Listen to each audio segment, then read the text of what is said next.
No, magandang araw mga sir, at meron tayong customer TMX 125. Yan. Walang kuryente, bigla na lang tumigil. Yan.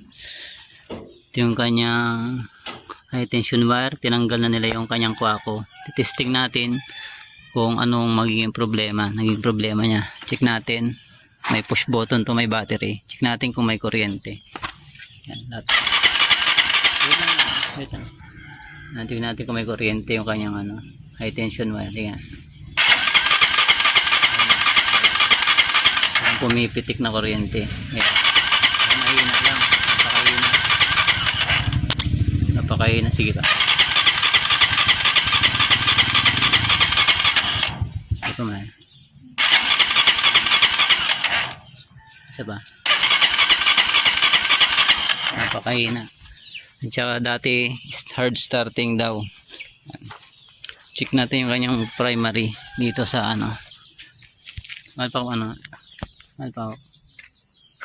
check natin yung kanyang primary.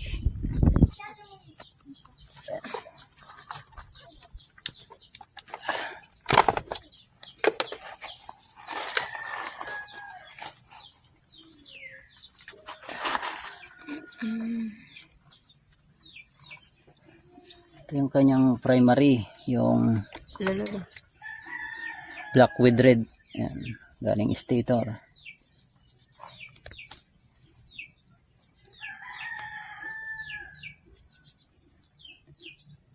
Yan, ikikis-kis natin dito sa body kung may supply.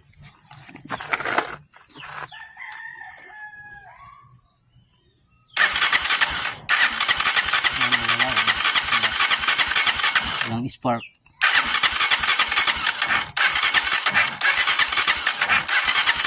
Dapat dyan kumikislap kung goods yung kanyang primary. Yan.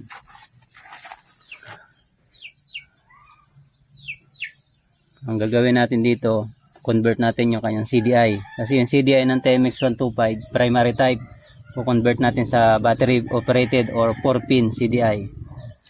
Babaklasin muna natin yung kanyang upuan tsaka yung kanyang tangke para ma-access natin yung CDI niya dito sa ilalim ng tangke. Yan.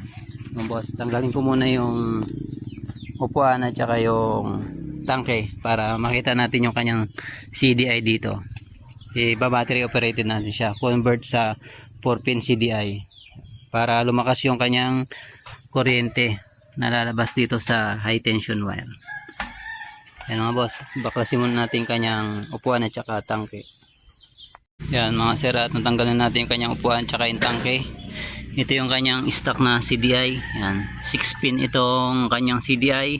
Kukonvert natin dito sa 4-pin CDI. Yan, Dihua 4-pin CDI. Yan, tanggalin natin itong kanyang stock na CDI. Yan, bali hugutin lang natin yung mga wire na kailangan natin na ilagay dito sa ating 4-pin CDI para hindi na tayo magbalat ng wire or gumamit pa ng mga socket na with wire. Yan, itutusok na lang natin dito sa socket nito.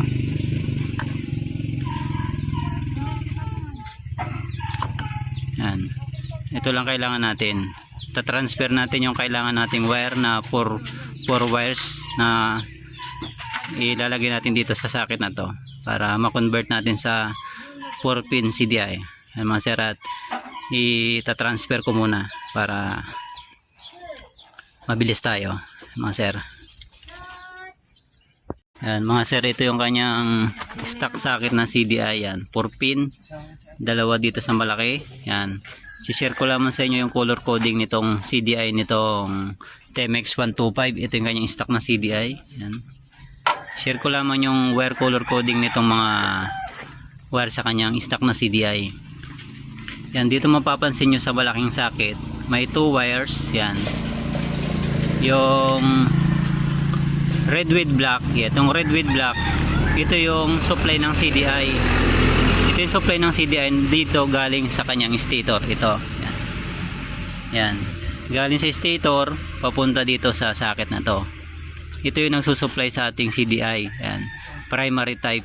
Kumbaga, yung supply ng CDI galing dito sa stator. Tapos yung isang wire, yung black with white, ito naman yung kill switch. Yan, galing dito sa ating, papunta dito sa ating ignition switch. Yan, siya yung papatay sa ating makina, kill switch nya. Yan, kapag napasukan ng negative yung ating CDI, mamamatay yung ating makina. Yan, tapos dito sa kabilang socket may 4 wires. Yan, unahin natin itong yung yellow with green na yan, lining. Yellow with green, ito naman yung galing dito sa ating ignition coil. Yan, dito sa ating ignition coil ito. Yan, ignition coil papunta dito sa ating sakitan CDI na konektado rin dito sa ating RPM. Yan, konektado sa ating RPM. Yung RPM natin na konektado din sa ating ignition coil. Tapos yung sunod, yung pure green. Yan, pure green. Green with white pala. Yan, green with white.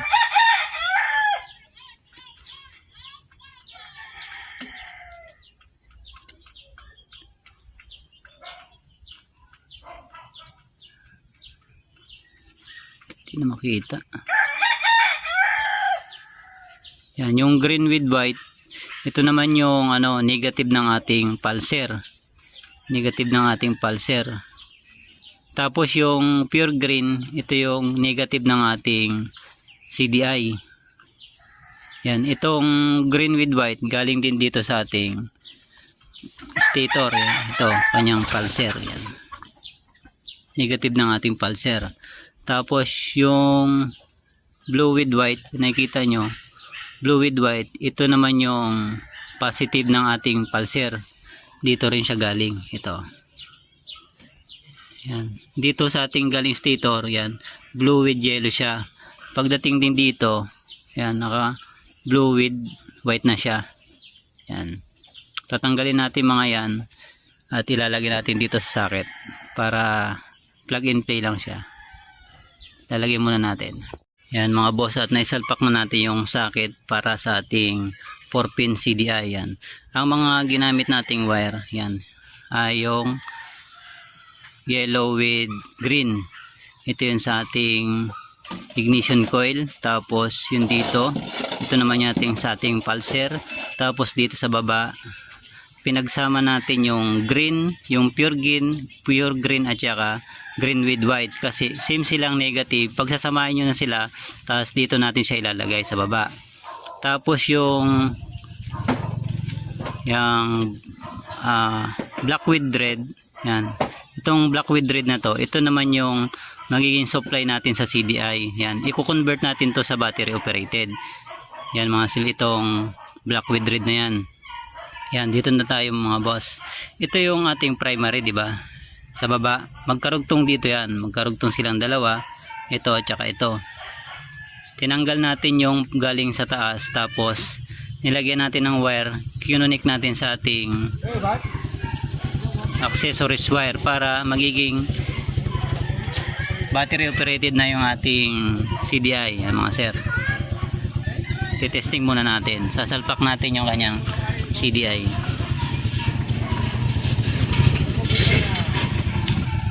Yan mga sir. Tapos check na natin yung kanyang spark plug kung may kuryente na ba.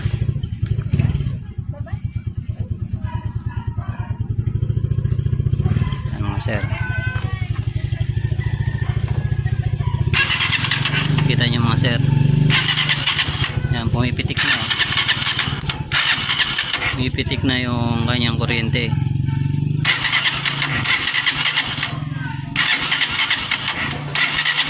Layo natin konti.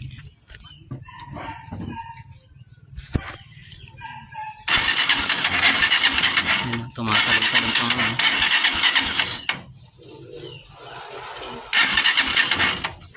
Masyadong kita sa video. Ayan mga sir, kita nyo, kabit natin yung kanyang kwako. Ayan, testingan natin, nasalpak na natin yung CDI nya. Testing natin kung mag-start. Ayan, naka-on na yung kanyang battery 12.1. Start. Yun, no? battery operated CDI. Convert natin. Yun. Ito yung kanyang dating CDI. Convert natin. Itong CDI niya, goods pa naman. Bali ang problema yung kanyang stator, yung primary. Yan. Kinonvert lang natin sa battery operated CDI para kukuha na siyang supply sa battery or sa kanyang charger.